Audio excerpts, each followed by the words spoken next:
அனைவருக்கும் வணக்கம். இது மதிய நேரம், மதிய வணக்கம். ரொம்ப டைம் எடுத்துக்கிட்டேன் இந்த மீட்டிங்காக. இந்த ஒரு சிவில் சப்ளைஸ் டிபார்ட்மெண்ட்டில் நான் ஒரு அமைச்சராக ஒர்க் பண்ணுறது ரொம்ப சந்தோஷமாக இருக்குது. இரண்டாவது, இது ஒரு எளிமையான துறைங்கள் மட்டுமல்ல, ரொம்ப ரெஸ்பான்சிபிலிட்டியான துறை. Much happy. இங்கே வந்து நம்ம கூட ஒர்க் பண்ண எல்லா எம்ப்ளாயீஸும் பார்த்தோம். ஒவ்வொருட ஒர்க் பண்ணுறதும் ஒவ்வொருட ஸ்டாட்டிஸ்டிக்ஸ் ரிப்போர்ட்ஸும் பார்க்கும்போது ரொம்ப பிரமிப்பாக இருக்குது. இருக்கிற எல்லா நம்ம தமிழ்நாட்டுக்கு எல்லா இடங்களுக்கும் இந்த மாதிரி ஒரு உணவுப் பொருளை சப்ளை பண்ணுறதுங்கிறது மிகப்பெரிய சேலஞ்சிங் ஜாப். அந்த சேலஞ்சிங் ஜாபை இங்கே இருக்கிற துறை எல்லாருமே, இந்த வாணிபத்தை எல்லாருமே ஒவ்வொருவரும் ஒரு டெடிகேட்டிவாக சின்சியராக ப்ரொக்யூர் பண்ணுறதுலேருந்து, கிராப் பண்ணுறதுலேருந்து, ஸ்டோரேஜ் பண்ணி அதை டிஸ்ட்ரிபியூட் பண்ணுறதுலேருந்து, ஒவ்வொரு கடைகளையும் மாதம் ஒவ்வொரு ஷாப்ஸுக்கும் ஒவ்வொரு எக்ஸாம்பிள், ஒரு ஹாஸ்பிட்டலில், ஹாஸ்டல்ஸில், ஸ்கூல்ஸுக்கு, இது மாதிரி ஒவ்வொரு இடங்கள்லையும் அந்த அந்த உணவுப் பொருளை கொடுக்கறதுங்கிறது பெரிய ஜாப். இதை சிறப்பாக பண்ணிகிட்டு இருக்காங்க. ரொம்ப நேரம் அவங்களோட பேசிகிட்டு இருந்தேன். ஒவ்வொருத்தரோட ரெஸ்பான்சிபிலிட்டி கேட்கும்போதும் ஒவ்வொருத்தரும் ஒரு ஒரு ஸ்பெஷலைஸ்டு பீப்புளாக இருக்காங்க. Feeling very happy. இன்றைக்கி இருக்கிற நம்மளோட அந்த துறையில், இந்த சிவில் சப்ளைஸ் துறையில், பர்டிகுலராக இந்த வாணிப கழகத்தில் சில இடங்களில் கொஞ்சம், இப்போ இதுக்கு முன்னாடி இருந்த காலங்களில் டெல்டா பகுதிகளில் சில இடங்களில் சில அரிசி மூட்டைகள்லாம் இருக்கும். அந்த விவசாயம் பண்ணி வச்சுருப்பாங்க. அதை கிராப் பண்ணி நம்ம ஸ்டோரேஜ் பண்ணி அதை கரெக்டாக டிஸ்ட்ரிபியூட் பண்ணும்போது சில இடங்களில் ஸ்டோரேஜ் இருக்காது, அது குறையாக இருந்திருக்கும். அங்கெல்லாம் மழை வரும்போதெல்லாம் அந்த நெல்லாம் முளைச்சிரும். நம்ம நிறைய இஷ்யூஸ் பல காலகட்டங்கள் இருந்தது. இந்த தடவை டீட்டெயிலாக அவங்கள்ட்ட டிஸ்கஸ் பண்ணியிருக்கேன். நிறையா ஸ்டெப்ஸ் எடுத்திருக்காங்க. நம்ம சொல்கிறதுக்கு முன்னாடியே அவங்களே நிறைய விதமான ஸ்டெப்ஸ் எடுத்திருக்காங்க. அதுபோல் இந்த ஆண்டு முதல் கிட்டத்தட்ட 55,000 மெட்ரிக் டன் இல்லையா, 55 lakhs மெட்ரிக் டன் சம்மந்தப்பட்ட ஒரு நெல் கொள்முதல் பண்ணுறதுக்கு ப்ரொவிஷன்ஸ் இருக்குது. அதுக்கு எந்த இடம் சேதாரமாகாத அளவுக்கு, நெல் முளைகள் பாதிக்கப்படாத அளவுக்கு திறமையான ஒரு ஸ்டோரேஜ் சிச்சுவேஷன்ஸை அடாப்ட் பண்ணி வச்சுருக்கோம். இதை கரெக்டாக கொண்டு போயினால இதுக்கப்புறம் இருக்கிற அந்த டிஸ்ட்ரிபியூஷனோ அதுக்கப்புறம் அந்த அரவை மில்லுகளையோ ஹல்லிங் வேலைகளையோ சிறப்பாக செய்வாங்க. இன்னும் இந்த துறைகளில் நிறைய விதமான கொஞ்சம் எம்ப்ளாய்மெண்ட்டோட ஒர்க் பண்ணுற எம்ப்ளாயீஸ் கொஞ்சம் சில கோரிக்கை கொடுத்துருக்காங்க. இந்த கோரிக்கைகளையும் கேட்டிருக்கேன். பல ஆண்டு காலமாக பெண்டிங் செஞ்சுருக்காங்க. அந்த பெண்டிங் இல்லாமல் அதையும் பொறுமையாக எங்கள் முதலமைச்சர் அவர் காதுக்கு கொண்டு போயிட்டு அவர் மூலமாக உட்காந்து ஸ்டெப்ஸ் எடுத்து அவர் அட்வைஸ் பண்ணுவாராம், சால்வ் பண்ணி கொடுப்போம்.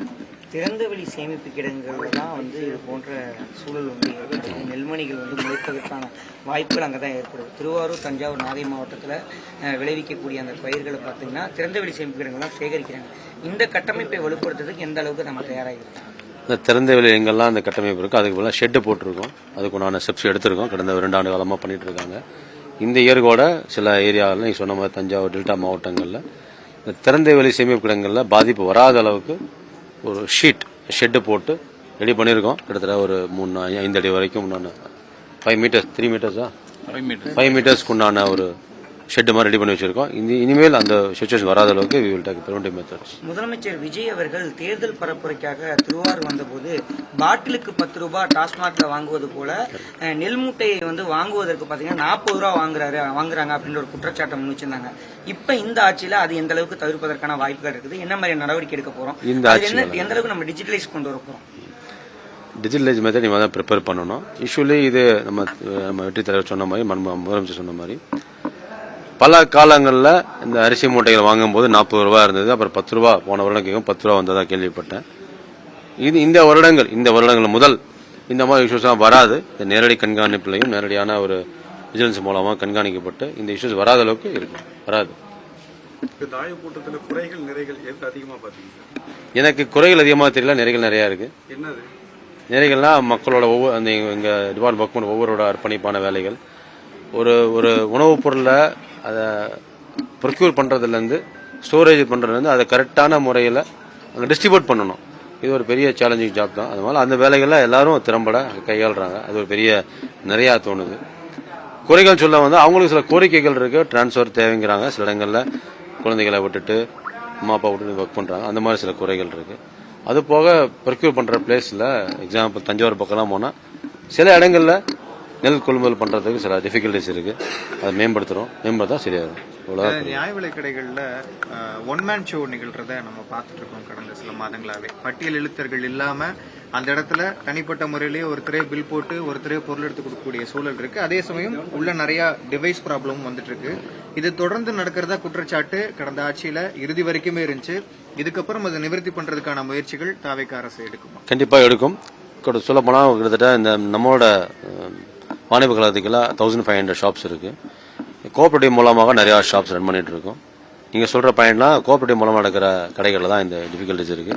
அதையும் சம்பந்தப்பட்ட துறை அமைச்சரிடம் பேசிட்டு முதலமைச்சர் கவனத்திற்கு கொண்டு சென்று அதுக்கு துறை நடவடிக்கை கண்டிப்பாக எடுக்கப்படும். 2012 தற்காலிக பணியாளர்கள் பணி நியமனம் செய்யல அப்படின்ற ஒரு குறிப்பா வாணிப கழகத்துல பட்டியல் எழுத்தர்கள், காவலர்கள் உள்ளிட்ட பலருக்குமான பணியிடங்கள் காலியா இருக்கிறதா அதை தான் கோரிக்கையாக கொடுத்திருக்காங்க. அந்த கோரிக்கையை முதலமைச்சர் பார்வை கொண்டு சென்று சம்பந்தப்பட்ட டிபார்ட்மெண்ட் பேசிட்டு வி வில் கம்ப்ளைண்ட் பண்ணுவோம்.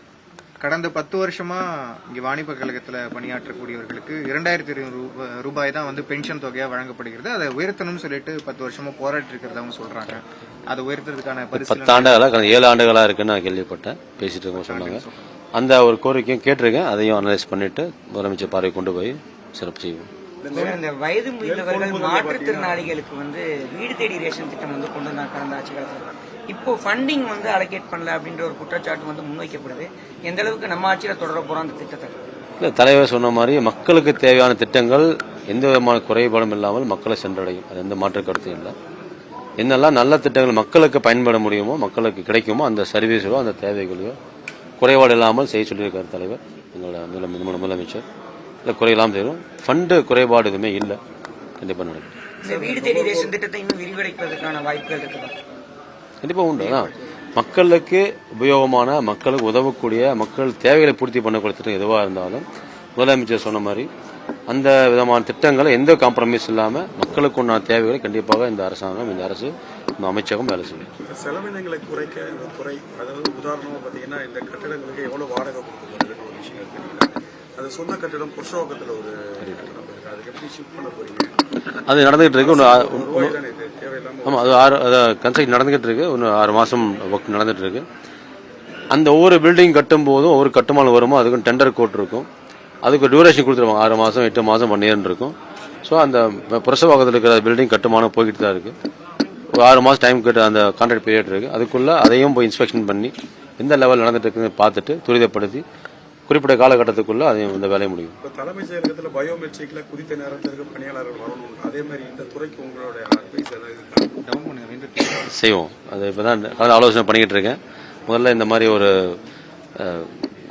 பில்டிங்கோட மாற்றம் பண்றதோ, இல்ல வாடகைகள் கம்மி பண்ணிட்டு அதுக்கு தகுந்த மாதிரி கட்டடங்களை மாற்றதோ பண்ணிட்டு இருக்கோம். அது பண்ணி முடிச்ச உடனே எம்ப்ளாய்மெண்டோட ஷார்டேஜ் எல்லாம் கொஞ்சம் இருக்கு. அதெல்லாம் சீர்படுத்த பிறகு டிஜிட்டல் மெத்தட கொண்டு வருவோம், பயோமெட்ரிக் மெத்தட கொண்டு வருவோம். இந்த நுகர்வோர் வாணிப கழக பில்டிங்கே கிட்டத்தட்ட 30 லட்சம் ரூபாய் வாடகை கொடுக்கறதா சொல்லப்படுது. ஆனா அடிப்படையான வசதிகள் இல்லைன்னு சொல்லிட்டு இங்க இருக்கிறவர்கள் மத்தியிலே சொல்லப்படுது.